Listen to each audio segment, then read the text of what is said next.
What's going on, Jets fans? Can't wait. Season opener is upon us, a couple days away. And I've touched on this a bit in live streams. Wanted to put out a concrete, short, bite-sized video of just some general expectations for this team, the quarterback, the coaching staff, record, and all of that as we head into the most exciting season in quite a while. So not to bury the lead, I do have the Jets winning 9 games, going 9-8. And I have some criteria for how those wins need to come.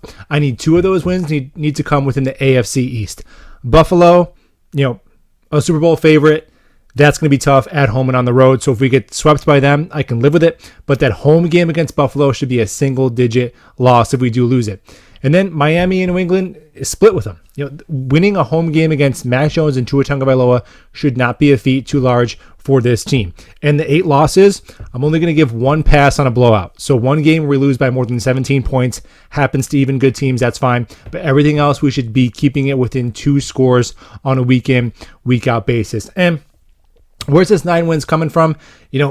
It's tough to go through and predict each game because so many things changes, injuries, and all that. But if I'm looking at this roster, and even if we didn't make any of the free agent signings and the big improvements we made, even if we just base it off the fact that we have rookie coaches from last year going into their second year, should be better. Rookie quarterback should take a leap. And all the young players going from year 1 to year 2, year 2 to year 3.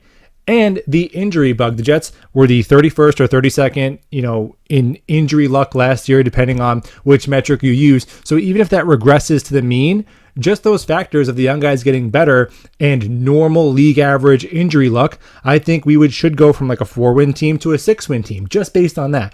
And now you add the 4 first-round talents in the draft and like a dozen new and improved starters, a lot of guys in their prime, a lot of guys who know this system already and are ready to jump right in and play. That, to me, should take us from that 6-win team up to that 9-win team. And 9 wins, people tell me, slow the brakes, 9 wins. And I'm not going to do a whole rant on expectations and all that in this video. But I do think that that is pumping the brakes. That 9 wins for a lot of teams would be a failed season. And look at some teams from last year that won around 8 or 9 games.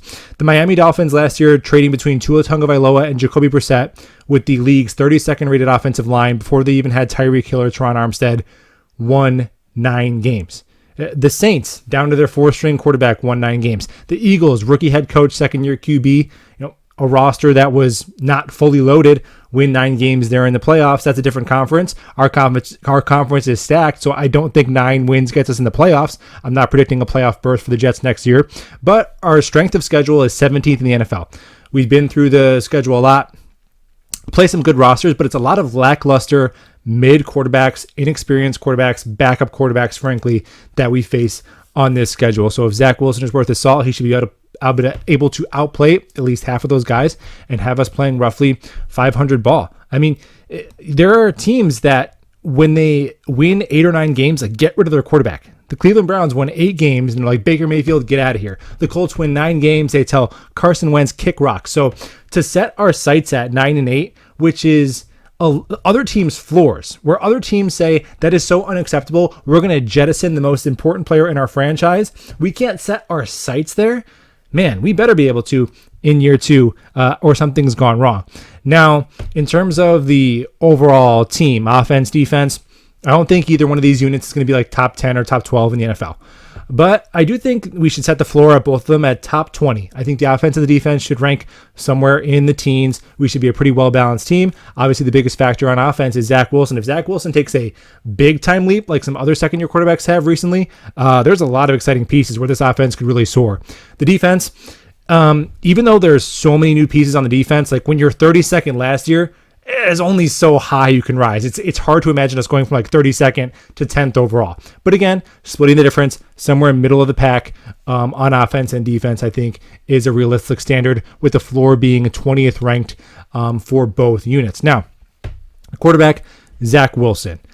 Obviously, the eye test, the win column is going to be most important, but I do expect some just 21st century normal quarterback stats from Zach Wilson. So assuming he plays 16 games, more word on that later today probably, and misses the first game, I think 3,700 yards, 230 yards a game, over 20 touchdown passes with a couple with his legs as well, and a completion percentage in the mid-60s. More than reasonable for our second overall pick in year 2.